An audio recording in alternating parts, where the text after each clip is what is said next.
बिस्मिल्लाहिर्रहमानिर्रहीम। अस्सलाम वालेकुम। आज के इस लेसन में हम बात करने जा रहे हैं application of resolution of forces. Lesson number 5 में हमने ब्रीफली पढ़ा था कि रेजोल्यूशन ऑफ फोर्स क्या होती है। तो मैं आपको थोड़ा सा ओवरव्यू दे देता हूँ लेसन नंबर 5 का, जो कि हमने कल किया था। रेजोल्यूशन ऑफ फोर्स मैंने कहा था कि 2 टाइप की होती है। एक तो जब हम किसी फोर्स को रिजॉल्व करते हैं तो उसके 2 होते हैं कोऑर्डिनेट। एक होता है एक्स एक्सिस के अलोंग, एक वाई एक्सिस के अलोंग, और जिसको हम रेक्टेंगुलर कोऑर्डिनेट भी कहते हैं और एक्सिस के अलोंग भी कहते हैं। और सेकंड जो होता था हमारे पास, वो हमें बता देता था कि ये फोर्स है आपके पास, आप ओ बी और या ओ सी के अलोंग इसके पार्ट्स निकालें। उसको हम लॉ ऑफ साइन के ज़रिए निकालते थे। और जो रेक्टेंगुलर कंपोनेंट्स थे उनको हम ट्रिग्नोमेट्री रेशियो के ज़रिए निकालते थे। तो ये था हमारा कल का लेसन, जो कि रेजोल्यूशन ऑफ फोर्स के बारे में था। अभी उसी की नेक्स्ट हमें एग्जांपल दी है लेसन नंबर 6 में। वो कहता है कि a force of 20 Newton acting on a block, find its resolve parts along the coordinate. ठीक है, तो अभी इसके कोऑर्डिनेट क्या होंगे, क्योंकि अभी हमें उसने कोई डायरेक्शन तो दी नहीं है, सिर्फ उसने कहा कि इसके पार्ट्स निकालें। तो अभी अगर हम ये हमारे पास फ़र्ज़ कर लेते हैं एक्स एक्सिस है और ये हमारे पास इस फोर्स का वाई एक्सिस है, ये वाला। तो इस फोर्स के क्या हो जाएंगे, 2 कोऑर्डिनेट्स हो जाएंगे। एक कोऑर्डिनेट जो होगा ये वाला, जिसको हम इस फोर्स का वाई कोऑर्डिनेट कहेंगे। ठीक है, और सेकंड ये एक्स एक्सिस होगा। तो इसको हमने निकालना कैसे है कि ये वाला जो कोऑर्डिनेट होगा, हमने निकाला था कि ये वाला हमारे पास एफ फोर्स होगी और कॉस थीटा होगा, और इसको हम एफ एक्स, इसका एक्स कोऑर्डिनेट कहेंगे। ठीक है, तो एफ एक्स हमारे पास कैसे निकलेगा, फोर्स का जो पार्ट है एक्स एक्सिस के अलोंग, वाई का फोर्स हमारे पास 20 न्यूटन की है, और कॉस एंगल जो है हमारे पास वो 30 डिग्री का। इसको सॉल्व आउट करेंगे तो हमारे पास एफ एक्स जो है वो 10 न्यूटन आ जाएगा। सॉरी, एफ एक्स जो है वो हमारे पास 17.32 न्यूटन आ जाएगा। ये हमारे पास एफ एक्स आ जाएगा। इसी तरह अगर हम देखें इसके ये वाई कंपोनेंट को, तो वाई कंपोनेंट जो था वो हम निकालते थे एफ साइन थीटा के, और इसको हम एफ वाई से डिनोट करते थे। तो एफ वाई अगर हमने निकालना हो तो एफ़ हमारे पास 20 न्यूटन है और साइन 30 डिग्री, और साइन 30 जो होता है वह हाफ़ होता है। तो एफ़ वाई जो है वो हमारे पास 10 न्यूटन आ जाएगा। तो ये हमने इस फोर्स के कंपोनेंट्स निकाल लिए, जो कि एक्स एक्सिस अलोंग और वाई एक्सिस के अलोंग थे। और रेजोल्यूशन फोर्स ये कहती थी कि जो फोर्स लग रही होती है उसको उसके पार्ट्स में डिवाइड करना, ताकि और उसका जो इफ़ेक्ट है वो भी चेंज ना हो, तो हम उसको रेजोल्यूशन ऑफ फोर्स कहते थे। अभी ये थी हमारी एग्जांपल नंबर 1। हम सेकंड एग्जांपल जो है इसकी वो डिस्कस करते हैं। अभी हम अपनी सेकंड एग्जांपल की तरफ चलते हैं। वो कहता है कि आप force 30 newton acting on particle make angle 30 with y axis, find f x and f y, यानी कि इसके रिजॉल्व निकालने हमने। तो इसके भी हमारे पास 2 तरीके हैं। पहला तो ये है, अगर हम इसको इस तरह सॉल्व करें तो ये हमारे पास इसका एफ एक्स बन जाएगा और ये एफ़ वाई बन जाएगा। और जब हम इसको ये वाला एंगल यूज़ करेंगे तो एफ़ वाई फिर हमारे पास आएगा, एफ़ वाई हमारे पास आएगा एफ़ कॉस 30 डिग्री। ये क्यों आएगा, क्योंकि हमने ये एंगल यूज़ कर रहे हैं, ये 90 का एंगल है। और इसके बिल्कुल ऑपोजिट जो होगा ये हमारे पास हाइपोथेसिस हो जाएगा, जो 30 न्यूटन वाला है। और ये जो है ओ से और यहाँ तक का जो फासला है ये हमारे पास बेस हो जाएगी, फिर ये परपेंडिकुलर नहीं रहेगा। तो जब हम इसको सॉल्व करेंगे तो एफ़ वाई, एफ़ हमारे पास क्या है जी 30 है, और कॉस 30 डिग्री, और एफ़ वाई अगर हम सॉल्व करेंगे तो हमारे पास आ जाएगा 25.98 न्यूटन के। इसी तरह अगर हम करेंगे इसका एफ एक्स निकालेंगे हॉरिजॉन्टल के अलोंग, तो वो हमारे पास आ जाएगा एफ़ साइन थीटा के। यहाँ पर आपने कंफ्यूज नहीं होना कि यार ये यहाँ पर अगर हम एक्स एक्सिस के अलोंग तो कॉस थीटा लेते, तो यहाँ पर आप वाई एक्सिस के अलोंग ले रहे हैं। यहाँ पर एंगल डिपेंड कर रहा है। ये फोर्स जो ये एंगल बना रहा है वाई एक्सिस के लिहाज से, और जो ये जो एंगल बना रहा है, ठीक है, इस एंगल के बिल्कुल सामने परपेंडिकुलर है, और ये वाला बेस बन जाएगा हमारे पास वाई एक्सिस के अलोंग है, इसलिए मैं यहाँ पर एफ़ वाई ले रहा हूँ। तो यहाँ पर अगर हम इसके वैल्यूज़ पुट करते हैं तो 30 साइन 30 डिग्री और साइन 30 हाफ़ होता है, तो एफ़ एक्स जो है हमारे पास वो आ जाएगा 15 न्यूटन। एक तो इसका ये तरीका था।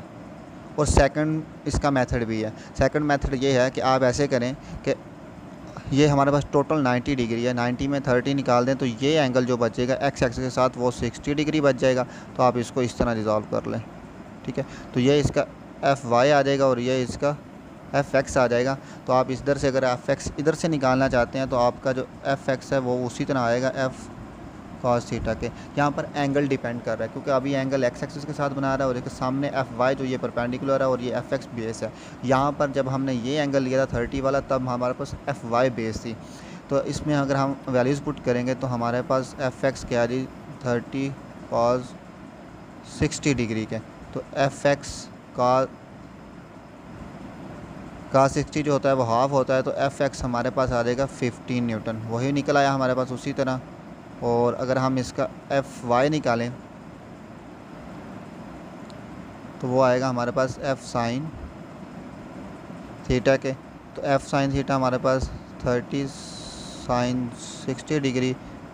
तो एफ वाई हमारे पास आ जाएगा वही 25.98 न्यूटन के। ये इसको हम सॉल्व करने के हमारे पास 2 मेथड थे जो कि मैंने आपके साथ डिस्क्राइब कर दिया। अभी हम एक और एग्जांपल करते हैं तो थोड़ी सी मुश्किल होगी। इस एग्जांपल में हमें कहता है कि a particle of mass 5 kg is placed on an inclined plane as shown in figure, find the resolve parts of weight. हमें उसने पार्टिकल दे दिया जिसका वेट है जी 5 kg, इस तरह एक इंक्लाइंड प्लेन पे जिसका एंगल जो है वो हमारे पास 30 डिग्री है। तो हमने भी इस वेट के जो हैं वो निकालने हैं। तो सबसे पहले हम वेट निकालें कि इस पार्टिकुलर का वेट क्या होता है, क्योंकि वेट भी एक बेसिकली फोर्स होती है जो बिल्कुल डाउनवर्ड लगती है। तो हम इसका अगर वेट निकालते हैं इस पार्टिकुलर का तो वो आएगा एम जी के, जो कि मास होगा। मास उसने 5 दिया और जी हमारे पास एक ग्रेविटेशनल कांस्टेंट है और उसको हम 10 मानते हैं या 9.8 होता है, लेकिन ज़्यादातर हम 10 लिखते हैं इसको। तो ये हमारे पास आ जाएगा 50 न्यूटन के, ठीक है। तो ये आ गया हमारे पास वेट इसका। तो अभी ये जो वेट है ये बिल्कुल डाउनवर्ड होता है, यानी कि ये जो वेट है ये बिल्कुल इधर डाउनवर्ड आएगा इस पे, सही। तो अभी ये वेट है इस इंक्लाइंड प्लेन पे लग रहा है, ठीक है। तो ये इंक्लाइंड प्लेन जो है ये एक नॉर्मल फोर्स लगाएगी इस पार्टिकुलर पे जो कि इंक्लाइंड प्लेन के परपेंडिकुलर होगी। कैसे होगी कि ये इस इंक्लाइंड प्लेन के परपेंडिकुलर होगी बिल्कुल। ये एक नॉर्मल फोर्स लगेगी अपवर्ड को जो इस इंक्लाइंड प्लेन इस पार्टी पर लगाएगा। अगर हम इसी फोर्स को थोड़ा सा एक्सटेंड कर दें तो ये यहाँ पर आ जाएगी, ठीक है। और इसको अगर हम एक्सटेंड करें यहाँ पर तो यहाँ पर ये जो इधर से जो परपेंडिकुलर हम लेंगे,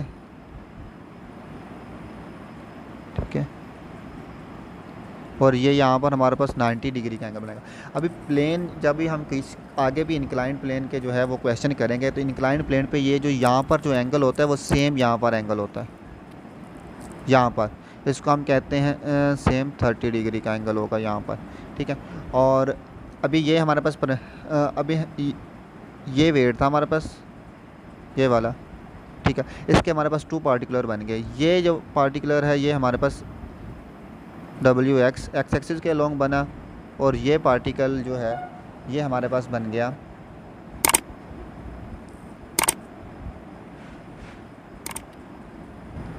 वाई एक्सिस के लॉन्ग। इसका जो रिजॉल्व पार्टिकल है ये वाई एक्सिस के लॉन्ग बन गया।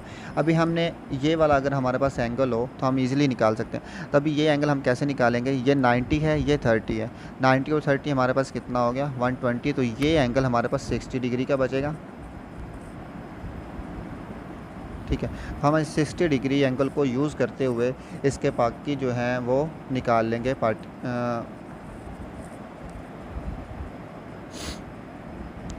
अभी हमारे पास जो वेट होगा इसका जो हॉरिजॉन्टल कंपोनेंट होगा वो हमारे पास आएगा वेट कॉज 60 डिग्री।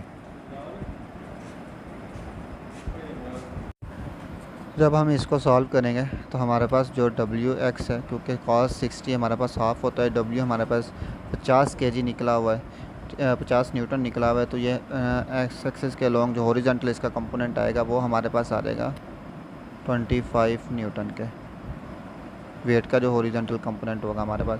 इस तरह अगर हम इसका वर्टिकल कंपोनेंट्स निकालें वेट का तो वो हमारे पास आ जाएगा साइन 60 डिग्री। तो हमारे पास y जो है वो आ जाएगा 50 साइन 60 डिग्री। तो ये हमारे पास बन जाएगा 43.30 न्यूटन।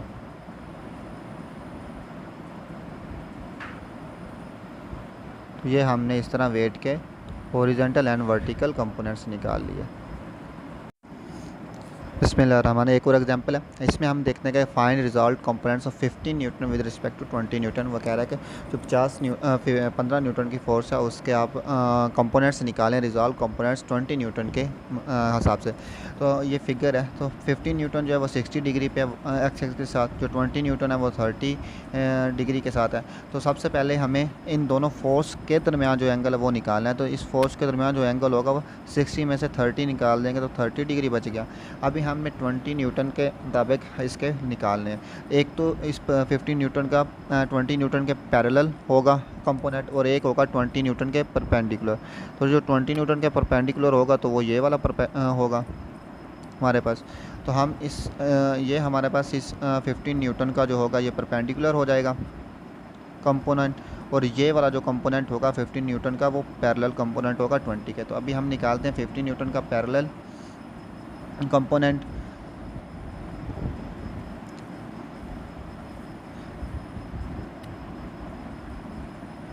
पैरेलल कंपोनेंट जो होगा उसको अगर हमने निकालना है इस एंगल को 30 को यूज़ करते हुए, तो हमारे पास आ जाएगा फोर्स जो हैगी 15 न्यूटन की, और कॉज ये जो हमारे पास एंगल हमने निकाला था 30 डिग्री का, कि हम इसी एंगल को यूज़ कर रहे हो। ये हमारे पास 20 डिग्री के जो है वो इक्वल आएगा कंपोनेंट जो इसका होगा। तो ये हमारे पास आ जाएगा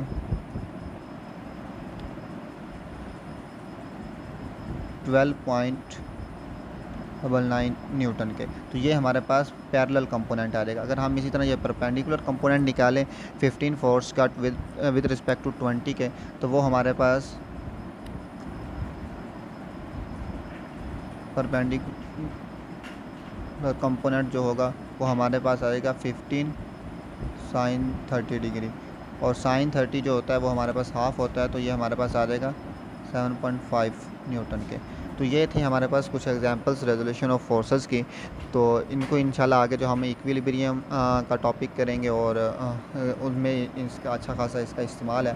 तो आप इसके रिलेटेड कोई भी क्वेश्चन आप कमेंट सेक्शन में मुझसे पूछ सकते हैं। अगर आपको कोई भी एग्जांपल इसकी है कि आपसे सॉल्व नहीं हो रही, तो आप मेरा जो व्हाट्सएप का नंबर है मैं डिस्क्रिप्शन में डाल देता हूँ, आप उधर से आके मुझसे पर्सनली वो सॉल्व करवा सकते हैं।